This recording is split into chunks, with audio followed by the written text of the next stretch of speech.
இயேசு கிறிஸ்துவின் நாமத்தினால் உங்களுக்கு என் அன்பின் நல்வாழ்த்துக்கள். இந்த மாதத்தில் இந்த வேளையில் கூட கர்த்தர் நமக்கு கொடுத்த அந்த நாளுக்காக கர்த்தரை ஸ்தோத்தரிப்போம். 12வது மாதத்தில் வந்திருக்கிறோம்ல, அப்படியே அந்த நாளில் ஒரு வாக்கு தத்துவம். சங்கீதம் 92ஆம் அதிகாரம் 4வது வசனத்தில், கர்த்தாவே உமது செய்கைகளால் என்னை மகிழ்ச்சியாக்கினீர், உமது கரத்தின் கிரிகளின் நிமித்தம் ஆனந்த சத்தமிடுவேன்.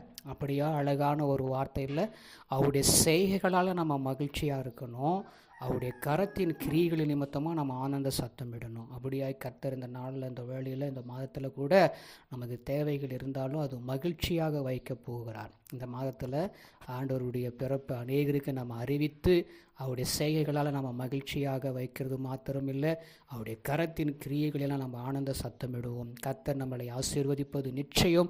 அவர் நம்மளை மகிழ்ச்சியாக வைக்க போவதனால அதே போல் ஆனந்த சத்தத்தோடு நம்ம ஜெபம் பண்ணுவோம். எங்களை கிருபையாக நேசிக்கிற எங்கள் அன்பின் நல்ல தகப்பனே, 11 மாதங்களாய் பாதுகாத்து இந்த 12வது மாதத்தில் ஆண்டவரே முதல் நாளை நீர் கொடுத்ததுனால உமக்கு ஸ்தோத்திரம்.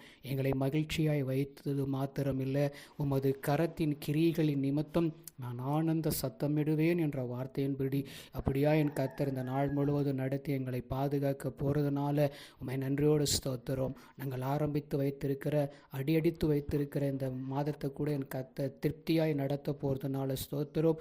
மகிழ்ச்சியாய் வைக்கும்படியாய் வேண்டி ஜெபிக்கிறோம். இயேசுவின் நாமத்தில் ஆமேன் ஆமேன்.